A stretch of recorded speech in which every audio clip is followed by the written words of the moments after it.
రాజుగారు అంతఃపురం నుంచి తేరు చూస్తుండగా కేకలు వినబడుతున్నాయి. సౌలుకు 1000 కొలది, దావీదుకు 10,000 కొలదే. విషపు చూపు నిలబడటం మొదలుచేయడం. నేను ఒక మాట చెప్తున్నాను, దావీదును అంత కఠినమైన పరిస్థితుల్లో గెలిపించింది రథమా, గుర్రమా, తన సామర్థ్యమా, తన ఐశ్వర్యమా? కాదు, యెహోవా నామం. విచిత్రం ఏమిటో తెలుసా? ఎంత ఎదిగినా, ఎంత సీనియర్ క్రిస్టియన్ అయినా, నీ సమస్య తీవ్రత పెరిగిన కారణం చేత సమస్యను గురించి మాట్లాడుతున్నావు కానీ యెహోవా నామాన్ని ఉచ్చరించలేకపోతున్నావు. You are not giving your valuable time for the prayer. You are always talking about your situation and the problems. నీకున్న ప్రతి సమస్య, ప్రతి సిచ్యువేషన్ గురించి నువ్వు మాట్లాడుతున్నావే తప్ప అక్కడ యెహోవా నామాన్ని ఎక్కువ పలకట్లేదు. That is reason for your failure. అందుకోసమే నా ప్రియ దైవ జనాంగమా, దేవుని పిల్లల గొలియాతు చచ్చిపోయాడు రా,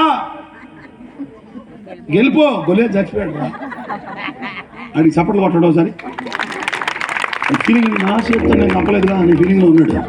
స్తోత్రం కలుగునుగా, కనండి గట్టిగా చెప్పండి. పక్కన చక్కగా షేకండి ఇచ్చి విశ్వాసంతో పక్కన ఒక మాట చెప్పండి, మీరు కార్యాలు చూడబోతున్నారు ఈ రాత్రి. స్తోత్రం కలుగునుగాక చెప్పండి. పక్కన వాళ్ళతో సరదాగా చెప్పట్లేదు, మీకు దైవజనుడు చెప్పింది చేసిన వాళ్ళు దీవించబడతారు. చెప్పండి ఆమేనని. పక్కన వాళ్ళు చెప్పండి, ఏ సమస్య నీకున్నా నీ సమస్యకి యెహోవా పేరు చెప్పు, యెహోవాకి నీ సమస్య పేరు చెప్పు, విజయం చూడబోతున్నావు. స్తోత్రం కలుగును గాక. మాట్లాడదాం. హల్లెలూయా. ఎంత కష్టమైనా, అది గొలియాతు లాంటి శోధనైనా, కొన్ని దినాలుగా వేదనకు గురి చేస్తున్న, ఎవడు గెలవలేని ఓ భయంకరమైన సామర్థ్యము కలిగిన సమస్య అయినా సరే, please get ready for the battle with the name of the lord. దేవుని పేరుతో యుద్ధానికి బయలుదేరండి. ఆమేన్, ఆమేన్. శృంగార దేవాలయం దగ్గర పుట్టుకతో కుంటివాడైన ఒకడు భిక్షమెత్తుకుంటూ కూర్చున్నాడు. అందరూ వస్తున్నారు దేవాలయానికి, అందరినీ భిక్షం అడుగుతున్నాడు. అందరూ ఏమంటున్నారు తెలుసా? చిల్లర లేదు అంటున్నారు. ఏం లేదంటున్నారు ఇంకొంచెం గట్టిగా. ఇప్పుడు ఒక ఇద్దరు వస్తున్నారు. ఆ ఇద్దరు పేతురు, యోహానులు. ఒకడు యేసుక్రీస్తు చేత బండ అని పిలువబడినవాడు, ఒకడు యేసు చేత ప్రేమించబడినవాడు.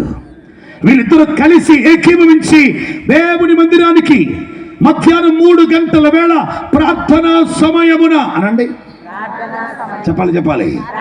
ప్రార్థన సమయం దాటిపోయాక వెళ్ళట్లా, ప్రార్థన సమయానికి వెళ్తున్నారు అభిషిక్తులై ఉండి కూడా.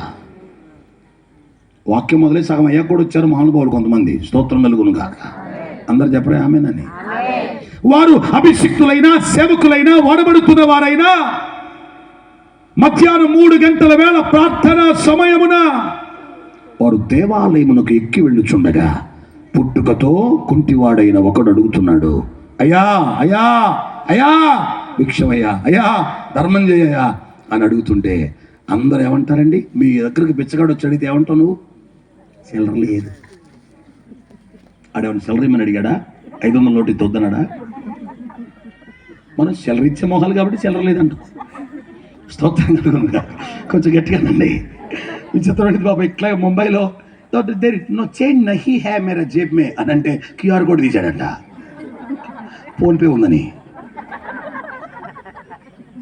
ఇక తప్పించుకోలేకపోయాడు. ఏం చెప్తాడు? మన బుద్ధి ఏంటంటే చిల్లరేసే బుద్ధి కాదా? కాదా? ఇప్పుడున్న బిచ్చగాడికి 100 రూపాయలు వేసి అన్నోళ్ళు చేయొద్దండి. ఏజయ్యా మా ఇంటికి రావా అంటావు, మళ్ళీ అక్కడి నుంచి వస్తాడు.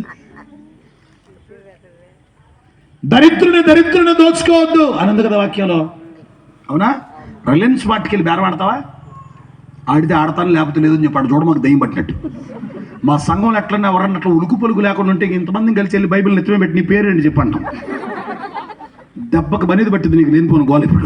ఇప్పుడు మేమంతా వచ్చి 10 మంది బైబిల్ వచ్చి తీసుకొచ్చి నెత్తిమే పెట్టి నీ పేరేంటి చెప్పి, నీకు దెయ్యం లేకపోయినా వాళ్ళందరూ నీకు వెళ్ళి చూసి దూరం జరుగుతుంటే నువ్వు బిత్ర చూపులు చూస్తే నిజంగా దెయ్యం ఉందన్నమాట.